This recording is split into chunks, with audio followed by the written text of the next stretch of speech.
Pengurus Besar Felda Wilayah Trolak Hasrul Nizam Hassan berkata pada sambutan kali ini yang perlu mematuhi SOP PKPP ia akan diadakan secara minimalis dengan hanya dihadiri 250 orang termasuk 110 orang peneroka daripada 11 wilayah Felda seluruh negara. Katanya amanat Perdana Menteri akan disiarkan secara langsung bukan sahaja menerusi televisyen tetapi live streaming di semua wilayah Felda supaya dapat diikuti oleh peneroka.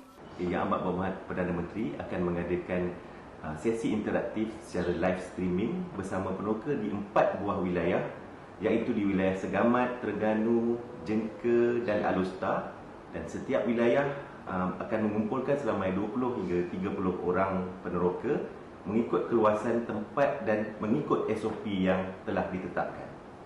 Mengulas mengenai Felda Wilayah Trolak, Hasrul Nizam berkata ia mempunyai sebanyak 21 tanah rancangan iaitu 4 di Selangor dan 17 di Perak dengan keluasan keseluruhan 39,990 hektar melibatkan seramai 7,847 peneroka. Katanya wilayah itu yang bermula dengan pembukaan tanah rancangan di Ijok, Selama, Perak pada 1960 dilengkapi banyak kemudahan yang disediakan oleh kerajaan antaranya sekolah, klinik kesihatan, perpustakaan, pasar dan masjid untuk keselesaan peneroka serta generasi seterusnya. Selain itu, pihak Felda sedang membangunkan 2 projek perumahan generasi baharu Felda di Kukusan Besaut, Sungkai dan di Lasah, Sungai Siput melibatkan 202 unit keseluruhannya.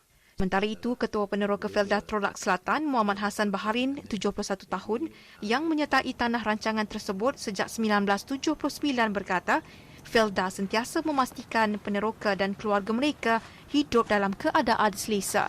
Jadi saya bagi pihak peneroka-peneroka ucapkan terima kasih kepada Felda yang mana telah membantu banyak untuk meringankan beban hidup peneroka-peneroka yang dulunya agak kesusahan kini mendapat kemewahan yang agak kemudahan-kemudahan asal yang penting untuk kemudahan masa yang akan datang. Bagi Ismail Hashim, 71 tahun yang juga peneroka di Felda Trolak Selatan, beliau menyerahkan pengurusan ladang seluas kira-kira 4.04 hektar miliknya kepada pihak Felda kerana ia memudahnya termasuk daripada aspek buruh. Felda dia menguruskan segala-galanya daripada buruh, jaga ladang kan.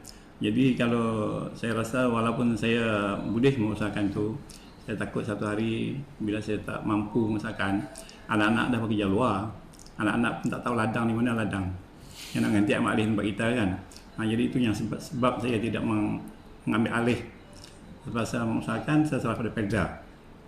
Sekiranya saya habis umur pun dalam masa muda, mana ladang tu diusahakan Felda. Sementara itu, generasi kedua Felda, Nur Aziza Alias, 50 tahun berkata, sebagai anak sulung, beliau diberikan tanggungjawab oleh 2 lagi adiknya untuk menguruskan ladang seluas 4.04 hektar selepas kedua ibu bapa mereka meninggal dunia. Mengakui bukan mudah sebagai wanita turun ke ladang kelapa sawit, ibu kepada 4 orang anak itu berkata, ia bukan alasan untuk tidak memastikan ladang peninggalan diuruskan dengan baik dan terus memperoleh hasil lumayan. Kami di sini buat sendiri tapi hasil kami hantar ke pejabat. Setakat ini Felda tak ada masalah apalah, okeylah dengan kami generasi kedua dengan peneroka di dalam Trolak Selatan ni tak ada apa masalah. Okey. Jadi kami yang generasi kedua ni pun kemudahan-kemudahan untuk generasi kedua di dalam Trolak Selatan ni pun semua okey.